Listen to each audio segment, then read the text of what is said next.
Good afternoon, friends, family, loved ones, enemies, contributors, distractors. This is Kevin Lewis on the Blueprint. And this week's show is called Shattered Dreams, Broken Promises. And I want to thank everyone who's able to tune into this week's show. And it's good to be back. And this show is about promises that have not been fulfilled, that have been basically broken.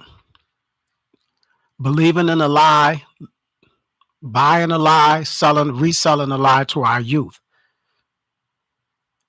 And what is the lie that I'm talking about? So first, I want to ask anyone out there, do you believe in the American dream? Do you believe that the American dream is real or fake? Do you believe that the American dream is true? Or do you believe that it's a lie? Now, I'm going to submit to you that the American dream is not a lie for everyone.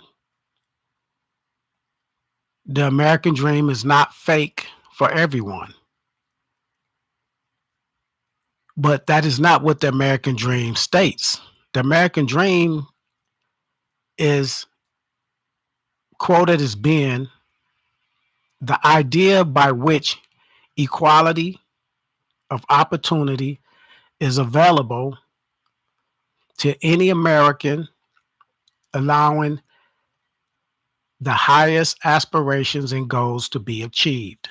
That is what the American dream states. So with that definition, I ask again, do you believe that the American dream is true? Or is it a lie? Is it real or is it fake?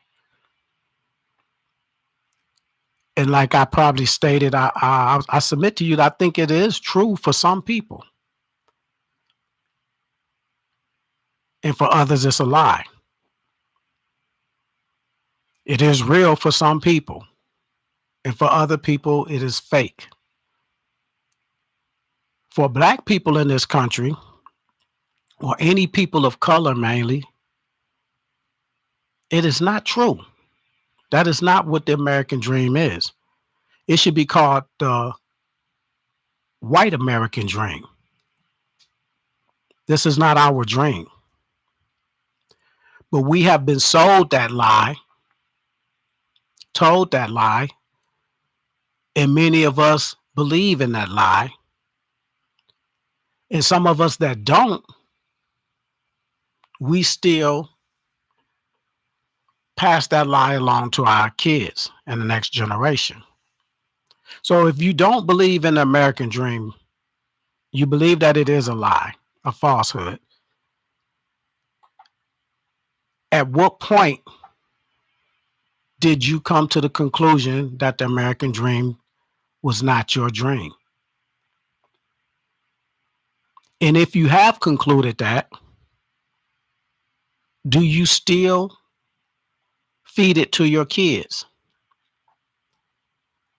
Now, I'm speaking in individual terms. Now, I'm talking about as a generation. I believe we as a Black generation and the generation before us and the generation before that, whether we believed in the dream or not, we still sold it to our kids, to the next generation, to the future generation. Because either you believe in your dream or that dream, or you believe that it's a lie and you keep selling the lie. You bought the lie, you sold the lie,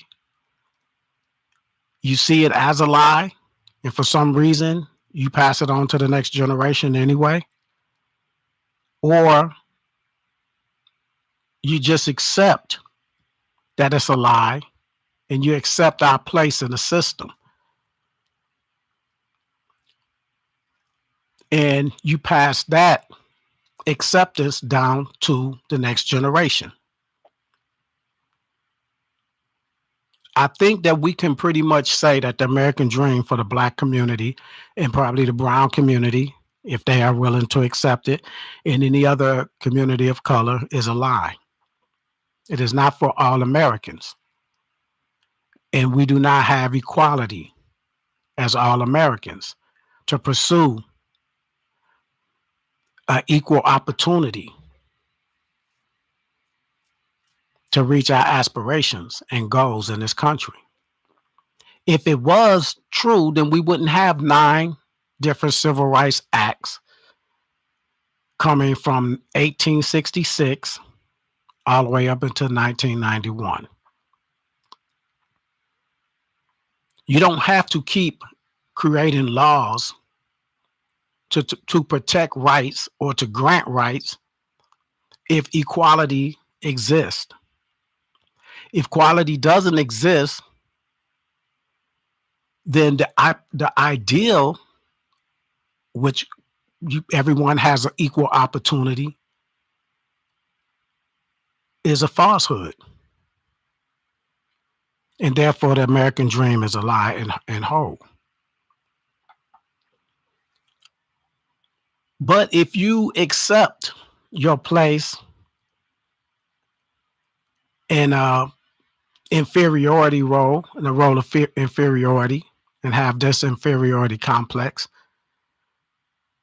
you will not fight the fact that the American dream is a lie, and you would go on as scheduled with your lives in passing this lie on to your kids and having them realize in their own time that everything that they were believing or were told to believe was a lie.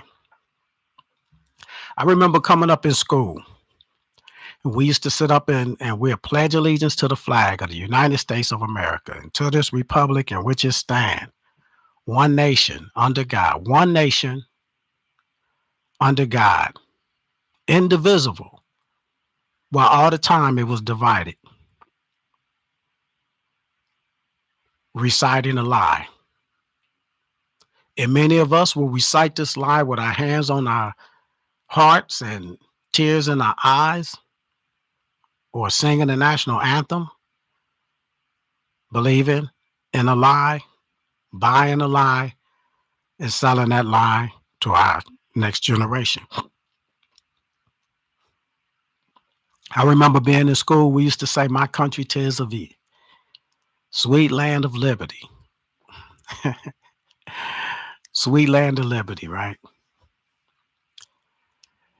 Of thee I sing, land where our fathers died, land of the pilgrim's pride. From every mountain side, let freedom ring. Then the teacher say, "Okay, open your social studies book up and we're going to talk about slavery. We're going to talk about the civil rights movement." The lie. Believing in the lie, buying the lie, selling the lie, passing the lie on to the next generation. The lie is where we are depicted in the United States and in world history. And we are seeing that come to fruition today. That lie existed way before these actions started taken today, where they were changing and whitewashing history. They've been whitewashing history. Now it's more blatant. I didn't grow up knowing of the land of Kemet. I was told of Egypt and Cleopatra and all of those people in Egypt being white. I wasn't taught the land of Kemet and Egyptians was in Africa, and most of the history of Egypt was African people, Negroid people, black people. I wasn't taught that. They've been whitewashing history. So we've been living in this lie. And now that many of us know better, we still allow our kids to go into these schools with a whitewashed history. For we have just accepted what it was. We just accepted that this is how the schools are. This is what the schools are going to teach. They're going to take a lot of our black histories or the world's historical figures that were black and they're going to whitewash them. We accepted that. Either we didn't know and we believed what the system was teaching us, or we found out and allowed the system to continue teaching our kids these same lies. And we may go home and correct it. But what is happening, not as an individual teaching your kids, I'm talking as a generation. So if I ask the question, what security can you give to the next generation? Not to your kids. What security can you give or can we give to the next generation that they will be okay? Or are we selling a lie of hope or the dream of hope? I'm not going to say the hope is a lie. I'm going to say the dream of hope, the same hope that we were fed when we were younger coming up, that things would get better. The same hope that Martin Luther King had and others that thought that they could march and hold hands and win these people over in this country. Are we selling acceptance of the system to our kids with hope that things will change? Are we selling a dream of hope in the midst of living in a lie? How we are seen in the global structure, global history, the world history. I tend to think that the world sees the same history as being whitewashed, or they're not giving us credit, because I look around the world and I think the world is operating under the white supremacy system of racism. I know America is operating in that system. That's why we have the civil rights movements and the Black Power movements and the Black liberation organizations and everything that has been happening while we have been in this country, because that dream is a lie. As we work on making the lie become a truth for us, while we work on it and we fight to do it, and we're opposed with strong resistance by this country, we keep believing in the hope that things have been changing and will continue to change in our favor. But we're dreaming of a glory that has not come and will not come unless we manifest that glory. Meaning making things happen on our own, doing what we can to make these hopes and dreams come to fruition, and not ask or beg for someone else to grant us what one is rightfully ours, which is our history. To respect us as human beings, something we have not yet seen in this country and abroad in this world. Not on the African continent, not in the diasporas, definitely not here in America. Along with that American dream, we have yet to get any type of equality in the world. If we had equality, we wouldn't have to have civil rights acts in this country. We wouldn't have to have civil rights movements in this country. We wouldn't have to have organizations of Black liberation and Black power.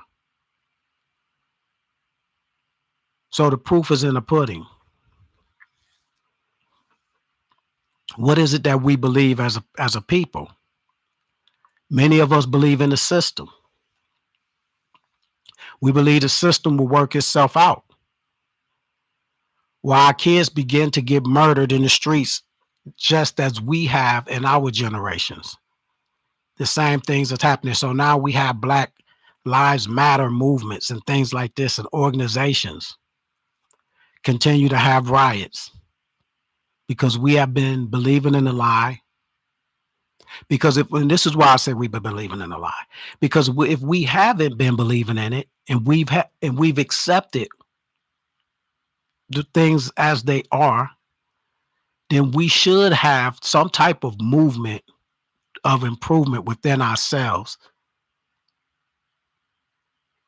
that should be perpetual. I should be having something in my city right now that's defiant of white supremacy and the white supremacist system. I should have schools. When I'm speaking of racism, I'm talking about a power structure on every level in the fabric of the nation. And if we know that exists, then we should have something within our communities that protects us from that fabric. If it's in the school system, then we should have some type of schooling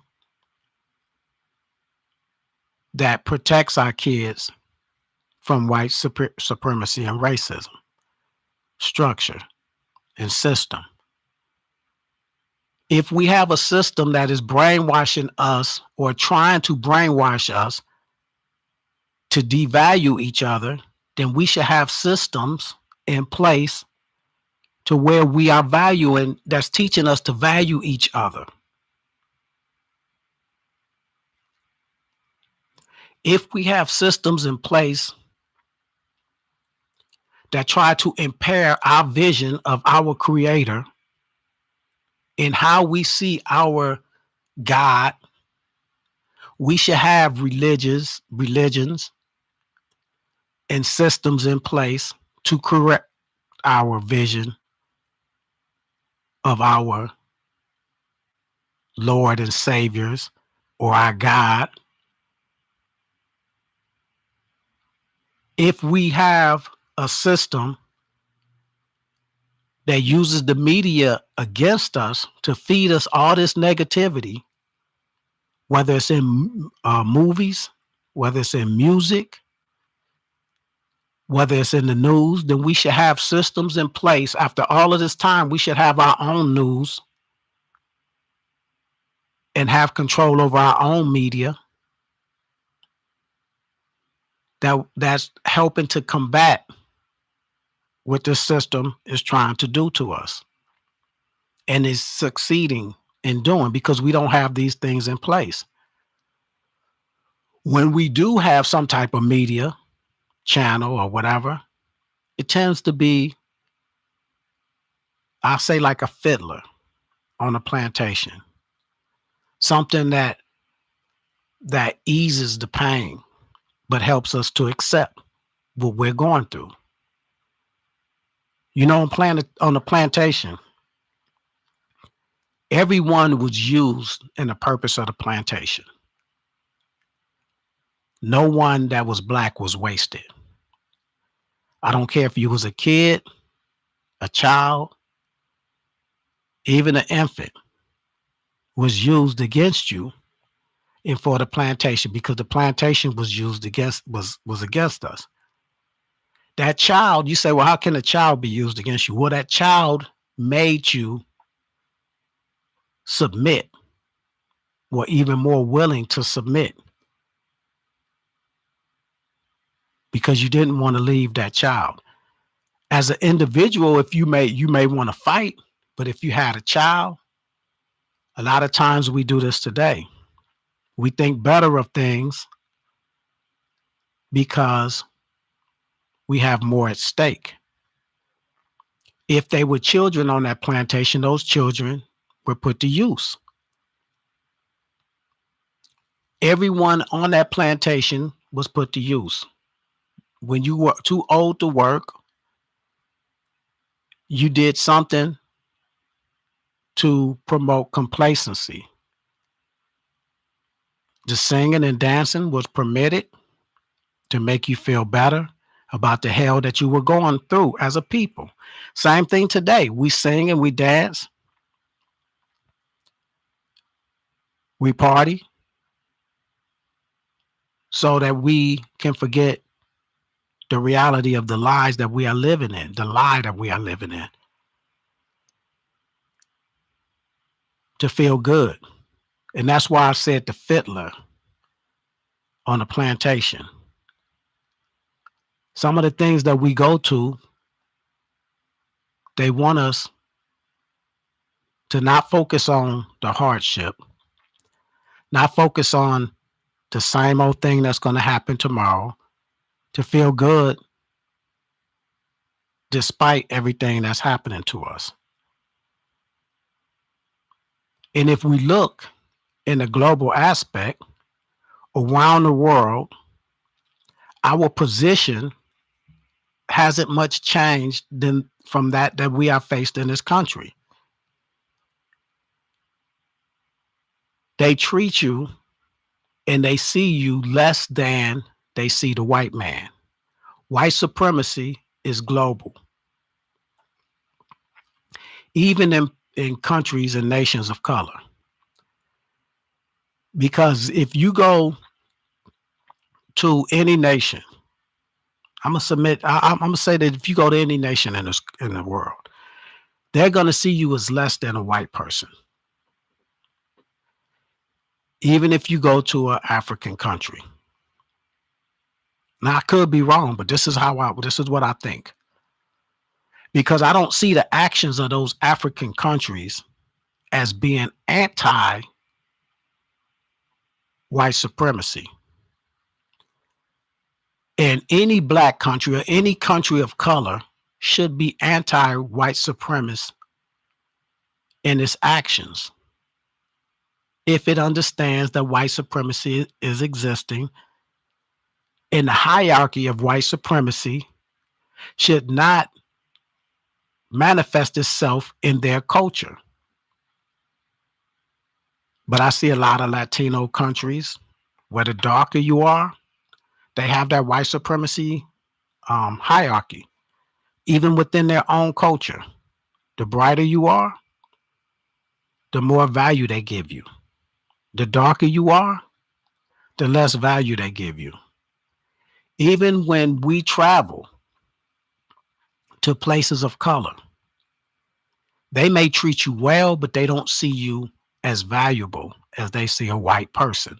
Just as in our community, if a white person says something, unfortunately, doctors or whatnot, we tend to believe the white doctors and things like that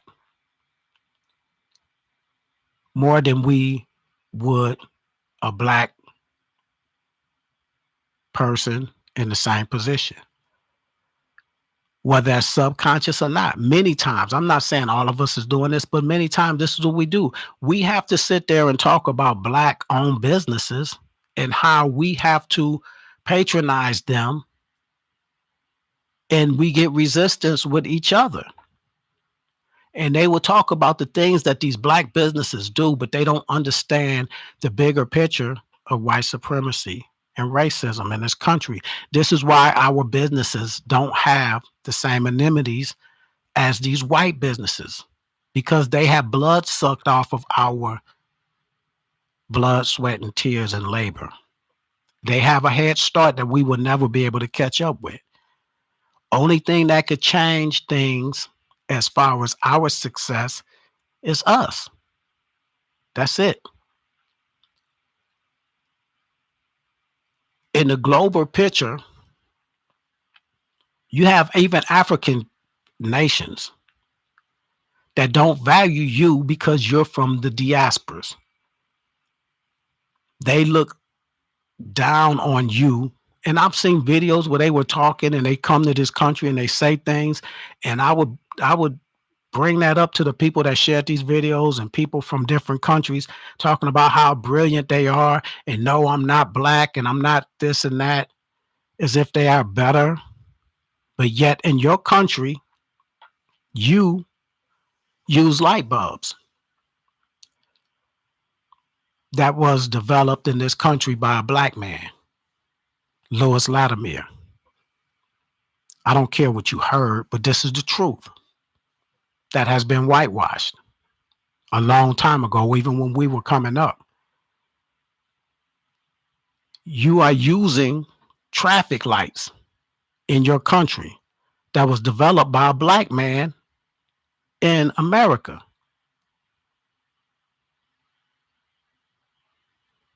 But yet you turn around and you look down on us.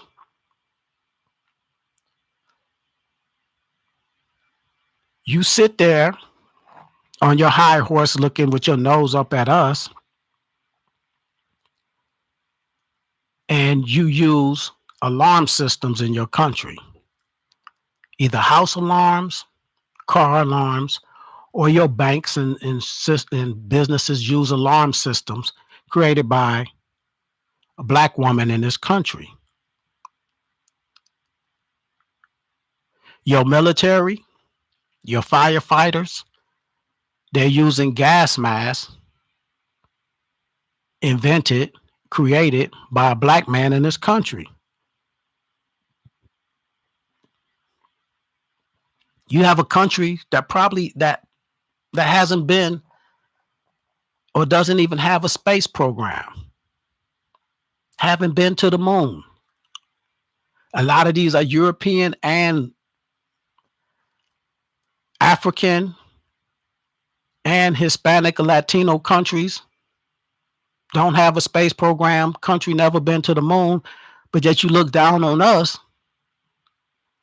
and we have helped the NASA America in their race to the moon. And you have no idea who Katherine Johnson is, Mary Jackson, or Dorothy Vaughan. You have no idea who Louis Latimer is, but yet you use the inventions that we have made and developed. You use a cell phone that we helped develop the technology of. You use a computer, your country uses a computer that we help create the technology for in this country. And yet you look down on us. This is global white supremacy racism that affects even our own people here and abroad.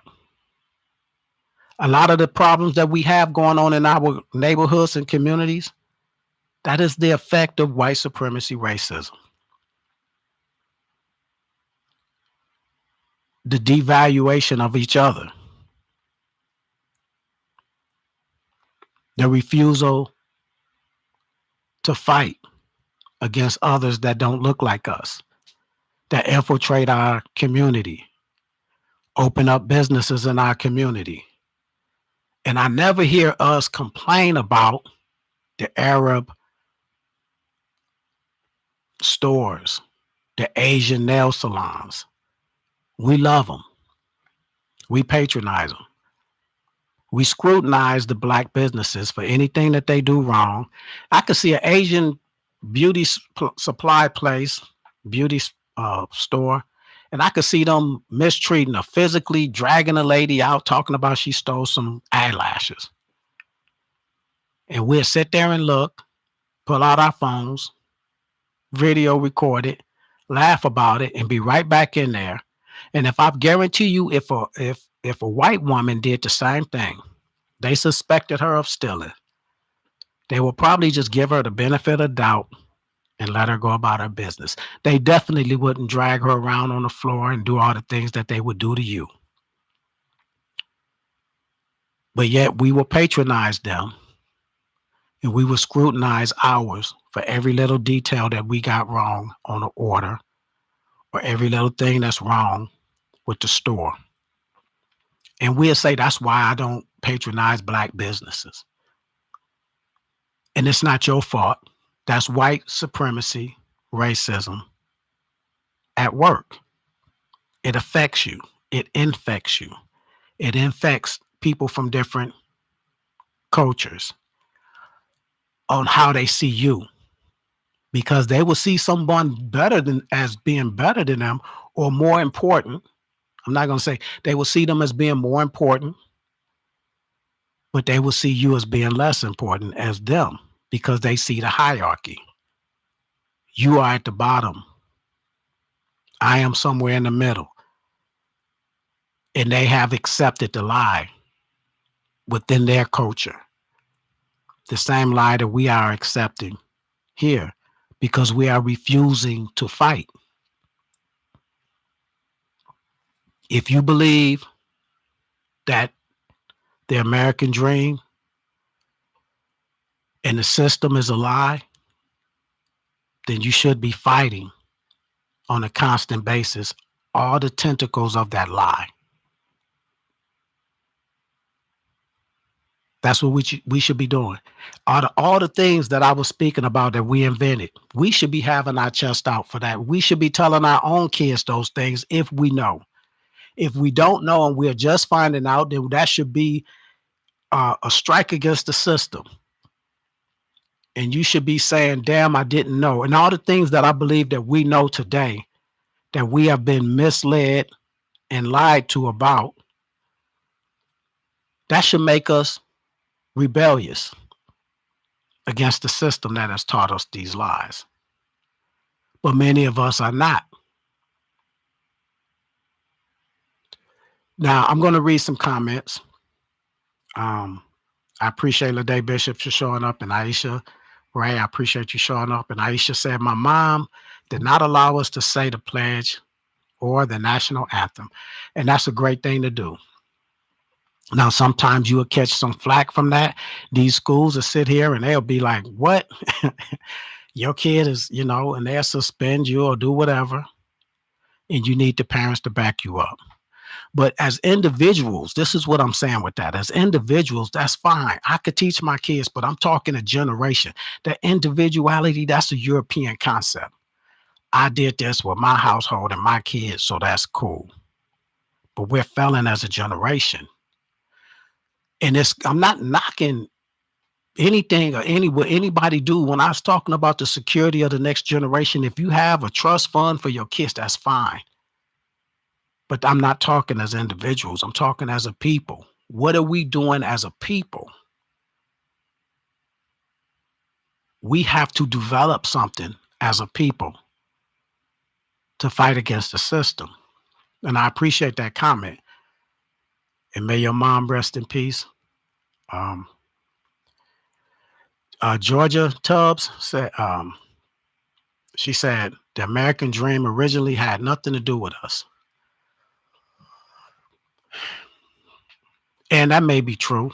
I don't know. I'm going to say this. The American dream had nothing to do with it. The Pledge of Allegiance had nothing to do with us.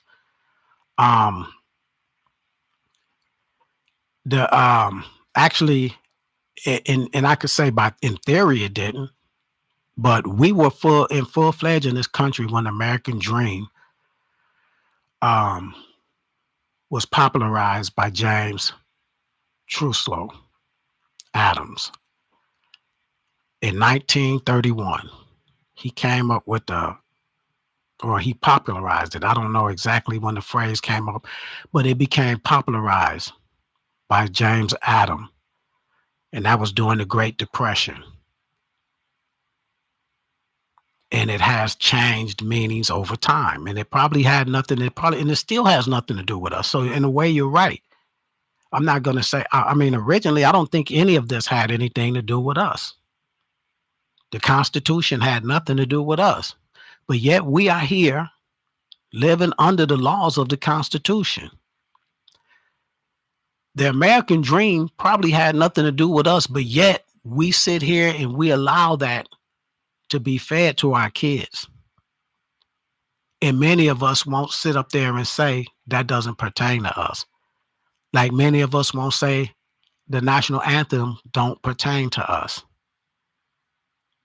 We don't do that. We act as if I go to a ball game, and I'm going to say this, the Pledge of Allegiance, it didn't pertain to us. But if I go to any event, I'm going to see our black entertainers sing that song better than anyone else in this country with more heart and more dedication, with tears in their eyes, and break that song down harder than anyone else. And we could say, well, it doesn't pertain to us, but evidently many people believe it does. I have friends that said, they used to get tears in their eyes when they heard the national anthem. They don't anymore, but I'm saying this is how we have been sold a lie. We bought the lie, and then we resell the lie to the next generation, because we should be telling our kids, it should be a whole generation of kids that don't believe that the American dream pertains to us.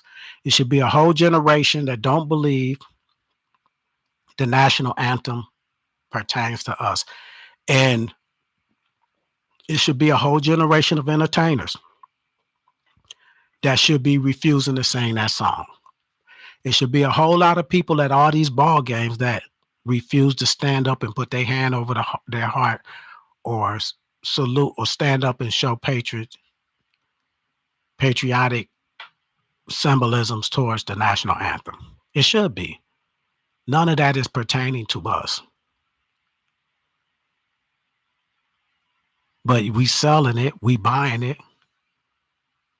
And I submit to you this: the voting pertain to us initially. We had to get the right to vote. So that means that the whole voting democratic process had nothing to do with us. But yet we fight harder than anyone because we have the right to vote, and we will turn around and tell people, hey, people, that right. They fought for that right for you, and they died for that right for you. And when we look at this country, we'll sit here and blame, instead of putting the blame on the government, they're put blame on part of the government. They'll split the government. Oh, that's just the red, or the I say Republicans and the conservatives, this, and this. So they'll split the government in half and say, well, it's not the whole government that's doing this to us, that's taking away this. But if it's not, if you believe it's only the conservative that's whitewashing America, then you should not be having to fight on your own for the critical race theory initiative that's happening in this country. It should be a lot easier for you to fight, because you should have half of this government fighting with you. But it seems as if we're fighting alone. It seems as if that is not a big part of the team that we go for in this country.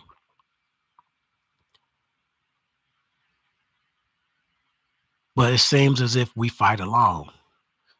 If you look at the civil rights movement, it seemed like that was us against the United States government. Before we started marching and fighting for segregation, if this country was half and half, and half was good and half was bad, then the half that was going they should have been fighting for us, and it should have been easier for us to be segregated. It should have been easier for us to be able to vote.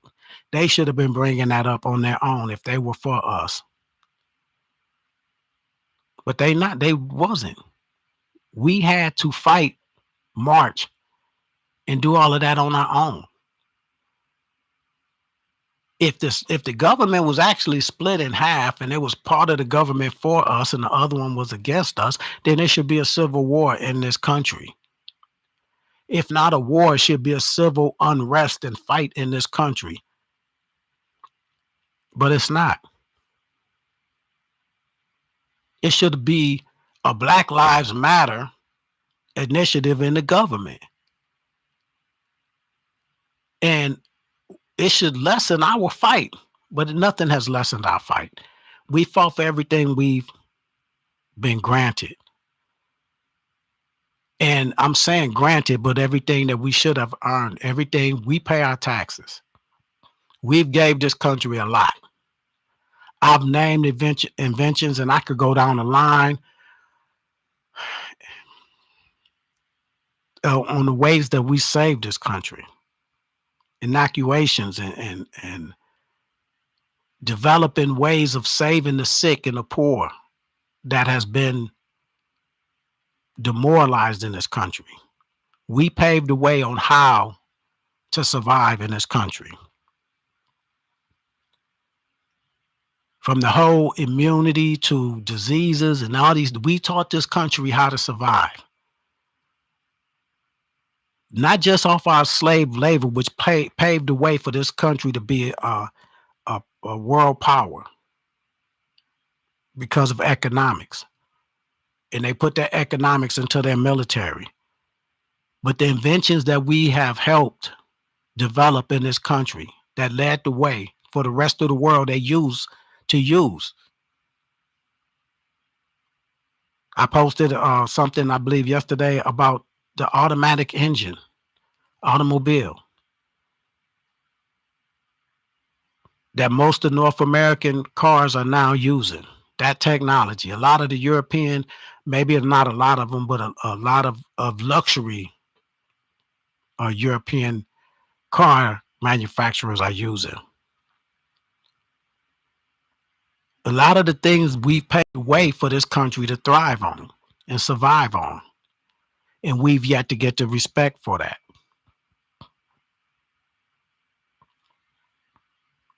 And yet we still believe in a lie. And it's crazy. I hear black people, and every time I hear my black friend, they want to come up with these conspiracy theories. And I look at them in a certain way. And they want to talk about conspiracies about us landing on the moon, man landing on the moon, conspiracies about the earth being flat, the conspiracies about the NFL or the NBA being fixed. They have all these conspiracies, but they won't talk about the conspiracy of this country against us as a people, and the governments worldwide against the African and the black people. That's the main conspiracy any of us should be talking about. So it trips me out. I'm gonna say that anytime someone calls me and say, "Hey man, you believe that this moon landing stuff?" I'm like, and I even seen people arguing about that. Us arguing about the moon landing on a group, social media group called Black something. And I said something like, "Man, what the hell are y'all talking about? Don't you see we're in the middle of a battlefield and y'all sitting up here arguing about moon landings? How does that help us at all? We should be talking about the conspiracy of this United States government, how it has conspired against us, how the world governments are conspiring against us, how they done it in the past and how they're doing it, the Geneva Convention in the past, and how that is not just a historical thing because they're doing it in today's um, times. It's just no convention to say that. How they sit back and watch the things that happen to us. And they will use you just like they did on the plantation. If you are of any use to them, they will use you to play ball, to sing a song, to make them money. And many of our artists throughout the history of time, that has been some of the best artists in the world, ended up bankrupt. And somebody else ended up with their pockets and their bank accounts swollen off of these people. And we got notoriety, we got fame. And then the gossip was about, man, you heard so and so died broke. You heard this artist died broke. But yet we continue to believe in a dream or the lie that you would tell your kids, get up and go to school, do well in class, do the best you can, and you will become something.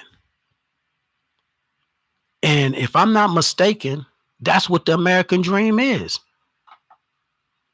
The idea in which equality and opportunity is available to any American, allowing the highest aspiration and goals to be achieved. We'll sit up there and tell our kids to go to school, get the grades, and you can be what you want to be. And that is a lie. You could say that gives you a better chance or a good chance. And so you're selling them the same dream, and some of them don't buy the dream. Just as we realized at a certain point that there is no America the Beautiful, and that pledging allegiance, there is no alliance. At some point, some of us realized that, some of us didn't, some of us still don't realize it. But at some point, we did realize that we were sold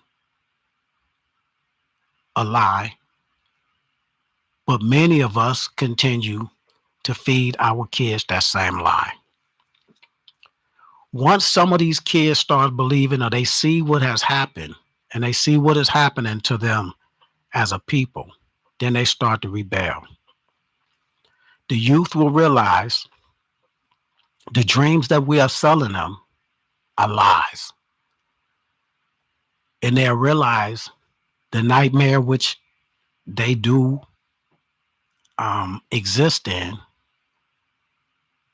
is true. That our people have only seen struggle in this land. Our people will only continue to struggle in this land until we start to change things on our own. And they don't look around and they don't see anything that's changing. They don't see anything that the parenting generation is doing to change the security of their future. Many of them continue to believe in the lie, continue to either just go with the lie, and some of them rebel. And then we wonder why we have lost our youth. Scattered in our communities are the shattered dreams. That's the clutter that's in our communities. One or two will make it, and most of us won't. I think it was Thomas Sankara. He said, we will either have champagne for the few or water for many. This is what the reality is that we are living in. We have champagne for those that make it. We glorify the artists, the rappers, and the athletes that get these big contracts, and we sit there and dream of their life. And we are in the hood scrapping for everything we can, day to day, doing what we can and accepting it. Champagne for the few or drinking water for all of us. Water is to survive. And this is what I'm talking about, our survival, the conditions of us surviving. When the youth come up and they start realizing that that path that we're sending them on is a path that is a lie, then they will start to rebel. They will rebel against the system.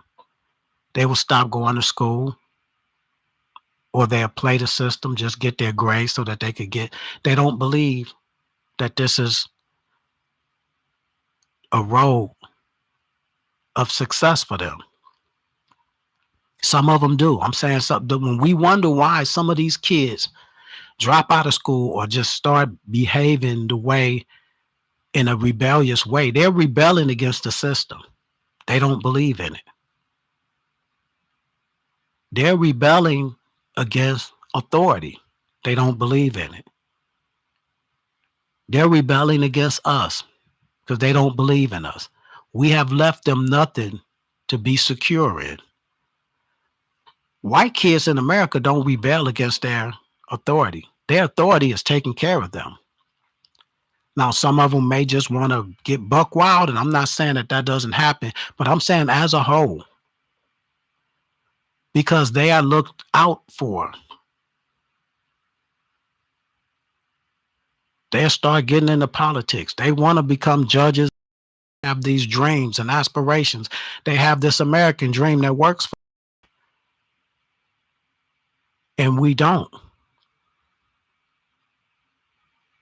So we have to have a system within our community of rebellion.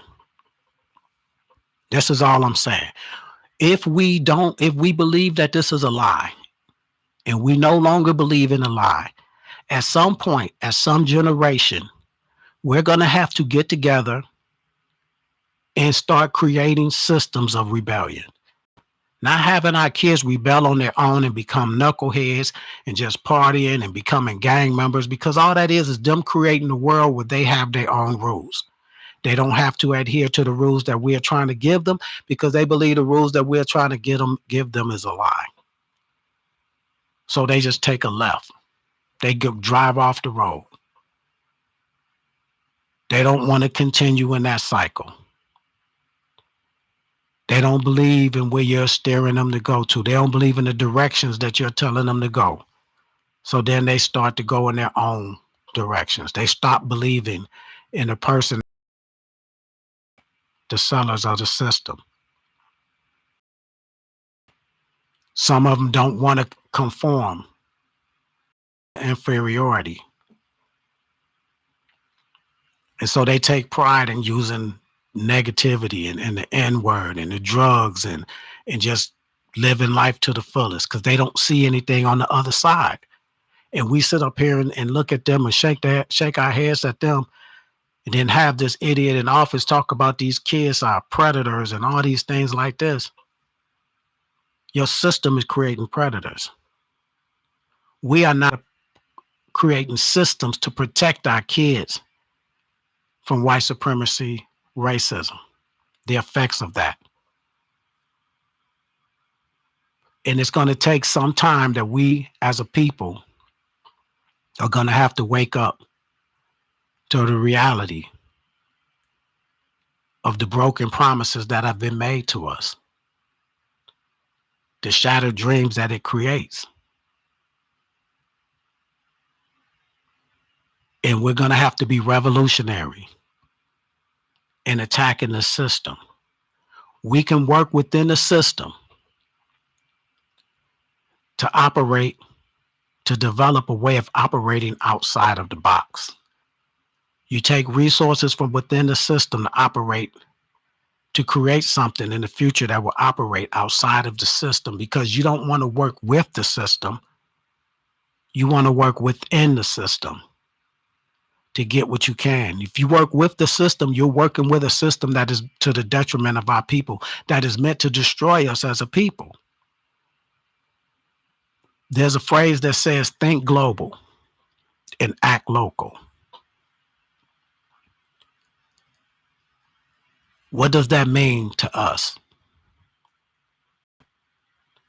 Now, in the business world, that means something else. And think global. That means look at the outside world, what's happening, the changes, and then do something where you're at in accordance to that. This is a concept that we must adopt. We must adopt looking global, seeing what's happening worldwide, and doing something local. We have to look at what's happening around the nation and doing something locally about it. We have to look at what's happening around the world and go to our communities and do something about it. We have to stop crying about them closing schools, closing museums, fighting that stuff, which we could win that battle and lose it again at another election. That's going to be here or there. They could do whatever they want to do with what they own. So we could bellyache about it, shake our head and say, do you believe they're doing this? Or we can do something about it.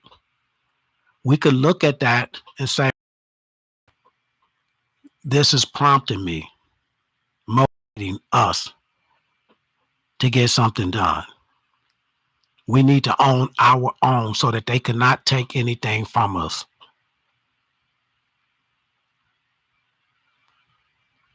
They cannot take away Black History Month.